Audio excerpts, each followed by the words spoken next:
मित्रांनो नमस्कार. 100 days of abacus मध्ये तुमच्या सर्वांचं स्वागत आहे. हा आहे आपला डे 1. यामध्ये आपण जाणून घेणार आहोत आज हिस्ट्री ऑफ अबॅकस. तर इसवी सन पूर्व 2500 ते 2000 मध्ये अबॅकसचा सर्वात पहिले या ठिकाणी वापर सुरू झाला. अबॅकसची उत्पत्ती अतिशय प्राचीन आहे. सुरुवातीला लोक मातीवर रेषा काढून दगडाच्या साहाय्याने गणन करायचे. याचे रूपांतर नंतर अबॅकस मध्ये झाले. इसवी सन पूर्व 300 मध्ये प्राचीन ग्रीस आणि रोम लोकांनी अबॅकसचा बोर्ड, रेषा, दगड या स्वरूपामध्ये त्यांनी अबॅकसला डेव्हलप केलं.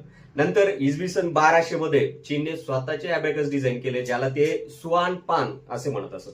त्यानंतर इसवी सन 1600 ते 1800 मध्ये जपानने चीनी अबॅकस मध्ये स्वतःच्या सुधारणा केल्या आणि त्यामध्ये त्यांनी स्वतःचं अबॅकस या ठिकाणी डिझाईन केलं, ज्याला ते सारेबान असे म्हणतात.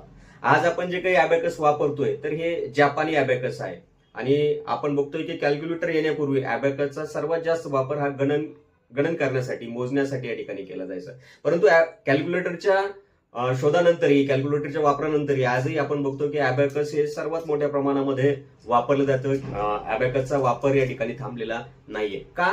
तर अबॅकसमुळे मुलांच्या मेंदूचा विकास होतो. त्यामुळे अबॅकसचा वापर हा एक्स्ट्रा करिक्युलर ऍक्टिव्हिटी म्हणून सर्वात जास्त मोठ्या प्रमाणामध्ये केला जातो. आणि सर्वात जास्त अबॅकस हे चीन, जपान, कोरिया, भारत या देशातील विद्यार्थी हे सर्वात जास्त अबॅकस या ठिकाणी शिकतात.